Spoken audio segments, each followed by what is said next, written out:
in understanding what it means to keep going and what it means to go all into your desires, what it means to put yourself into what you're actually doing. I always recognize that it's always a present endeavor. It's always a present thing. Many of us wait to actually invest ourselves. I remember when I was younger and in times in my past when you're always thinking into the future like, oh, maybe a week from now I'm going to start doing this and I'm going to really invest myself. I'm going to really feel invested in whatever I'm doing. And I think the reason that things like that don't work is because the future doesn't exist. The thing we're trying to invest ourselves into doesn't occur. It never really happens. And the only thing that really does happen is our own relationship to it. It's our own relationship to that idea and relationship to ourselves in the present moment. It's always important to start now. Because the sooner you start, the sooner the signs will follow. The sooner you'll actually see the things that you want. And I know many of us are recognizing, especially at this moment in time, especially where we are now, that there's so much on the horizon. There's so much sort of waiting for us and waiting on us to sort of take that first step. And the first step is always believing there is one. And I think the sign that follows is the step sometime. The sign that follows is us recognizing our own capability and recognizing that the sign we are waiting for has always been us. If we want to achieve this certain something and then we actually make a step towards doing it, in a way, achieving a small part of it, how is that not a sign? How is that not affirmation that part of it is possible and the rest is ready to be explored? I think when we learn to look at our own acquisitions, our own life, our own journey from that standpoint, then we don't really have to live in reference to anything. We can start to become one with everything and start to actually enjoy our life on the basis of us recognizing that there are parts that are enjoyable. Of course, there are certain things that are negative. Of course. Such is the nature of life, such is the nature of positivity. You can't have one without the other. And in that way, in a subtle way, positive and negative can be explained with the same term. They're the same thing, expressed in different ways. In the same way that I can say not negative, or I could say it was the opposite of negative, or I could say it really wasn't positive, and I could be meaning negative. I had a very not positive day. And, this certain understanding of it sort of has allowed me to recognize that regardless of what I'm experiencing, it's always in a way some form of positivity. It's either really dampened or really pronounced. And it's always about what we give attention to. And I was watching a video that just came into my head. And it was talking about how when we have positive thoughts, we often have a negative thought in kind. And they're always sort of a balanced thing. Like I can think, I myself am very abundant. And at the same time, I can start thinking about the things that I'm lacking. But if we can recognize that we always have those two, then we have to be more intent on what we focus on. I think a good sign would be the signs that you make for yourself. If I all of a sudden think something positive, why would I not follow the positive sign rather than the negative? It's sort of like we're constantly being given certain direction on the path that we want to follow. And until we actually make the choice to choose the thing that actually aligns with the thing that we want, like the positive, the good, even the good within this moment right now, then we're sort of left waiting for another sign to be positive, waiting for another sign to love ourselves, waiting for another sign to appreciate our experience and start to change it via that appreciation. So many times in my life, the only chance or the only time where I really saw shifts, saw real changes in the life that I was living and what I was receiving and my overall quality of life was when I stopped allowing how things look and my perception of certain circumstances to limit me. The second we allow ourselves to feel or allow ourselves to think, allow ourselves to live in the idea or in the reality, because we're really living in an idea now, in the reality that things are going to go in our favor or that things are going to work out if we put ourselves into, is the second we actually get to put ourselves into it. Because the more we sort of sit in worry and weight and doubt on whether or not our desires will actually come into fruition, the less effort we actually put into our acquisitions, the less effort we actually put into the life that we live, the less effort we put into actually enjoying our life for what it is. And when I say enjoying life for what it is, I really mean that you can enjoy any version of your life that presents itself. Life doesn't have to be one sort of way, and it never has been one way. You can look at it one way and think that life is one way, but it never has been. Everything is always multiple ways, including yourself. We all contain multitudes or we all contain multiple ways of us. There are many versions of us, past, present, and future. And I think if we really acknowledge the present, acknowledge the sign that is the present, then we'll recognize that whatever we want to come into our life, whatever we want to bring into fruition is already here.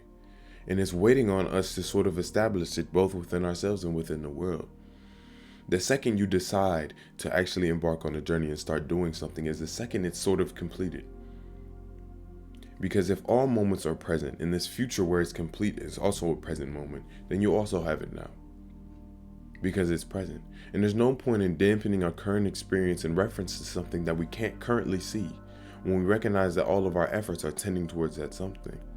I think everything in our life or everything pertaining to the future is an unknown. And I think some of us have just convinced ourselves of certain comforts within this unknown. Like someone has told us or some system has told us that this is going to occur after this. And in that way, we found comfort in this action enough to do it. But if some person or system can tell us that, why can't we give that to ourselves? Why have we learned to sort of deprive ourselves of certain trust? I think once you begin to trust yourself in your own action, or trust yourself at least in your own perspective, you actually begin. That's the moment we actually start. That's the moment the signs are present. Because the biggest sign is always your feeling. It's always how you feel right now, always how you feel in the moment. And feeling in the moment is something we can always give ourselves. Like even right now, I'm thinking of what would it feel like to be positive while doing this? I'm not even thinking that. I'm just feeling it in a way, and I'm feeling positive while doing it. And in that way, it sort of allowed me to sort of be in this moment, to be where I am, to do what I'm doing in a way that actually allows me to be affirmed while doing it. And that's really all I think it's about. Because other than that, what else do we wait for? Other than that, what else is there? Why should we wait till the end of our outcome to start providing ourselves with the affirmation we needed at the beginning to start it? A lot of us are going through these trials and tribulations and these cycles to sort of get the things that we needed to begin them in the first place. We want to know how to start going towards our desires, going towards our goals, without giving ourselves the volition, the care, the affirmation to actually begin to take steps into the unknown. Once we take steps into the unknown and sort of live there, because we're always living within the unknown. I think it's sort of prideful to think that we know everything, or prideful to even think that we know a smidgen of what's really going on right here. And I think the only opportunity we'll ever get to learn or to know is to be present. Because that's the only thing that really is. That's the only opportunity we get to really sense and really be where we are. How can we be able to tell others or tell ourselves what currently is or what is without taking part in it? And without recognizing that we are a part of what is. And if we're a part of what is, then we can always be a sign. I think we always are trying to wait for something separate from us. But in a certain way, nothing really is separate from us as long as we let it in. If we see a sign outside in the world, if we don't allow it to become part of us, then it never was a sign in the first place. Somebody can tell you something like, say you want to be some artist. Someone can tell you your art is amazing. You should continue that. But if you're living in your own doubt and worry about your own ability and talents, that sign won't really mean anything. It's only when we open ourselves up to the possibility of the step that we can actually begin to take it and actually start to feel affirmation in kind and begin to actually get the ball rolling on whatever it is. And right now, I feel like it's a time where the ball is starting to roll a lot. I feel like there's so many good things waiting on the horizon of the next year. And if we don't even want to relate it to time, there's so many good things right now. Because time, in a real sense, doesn't exist, but growth does. And that growth is always a presently established thing. It's always when we're right here, right now, and deciding, oh, I've grown in this way, or I've changed in this way, or I'm going to invest myself right now into that certain thing. And the second we begin to invest ourselves is the second we start to receive. I think a lot of us have it misconstrued with the whole idea of investment, and maybe we need to use better terminology. Maybe I need to use better terminology in reference to it. In thinking that we can't get exactly what we want right now. A lot of us think we have to wait so long, and I think that's why we delay our affirmation and appreciation. Because you can give it to yourself now. You can love yourself for all you have yet to become. You can love yourself for all you are. We don't have to wait till something in our visual experience changes in order to feel changed, in order to affirm that change that's occurring. You don't have to wait until, I don't know, you don't have to wait till you do certain things in order to start feeling like you love yourself, in order to love yourself. You can do that right now with nothing. And I talked about this in a video I made the other day about how sometimes the best objective is having none. And I don't mean that to say that there's nothing to do. And I don't mean that to say that having none isn't an objective unto itself.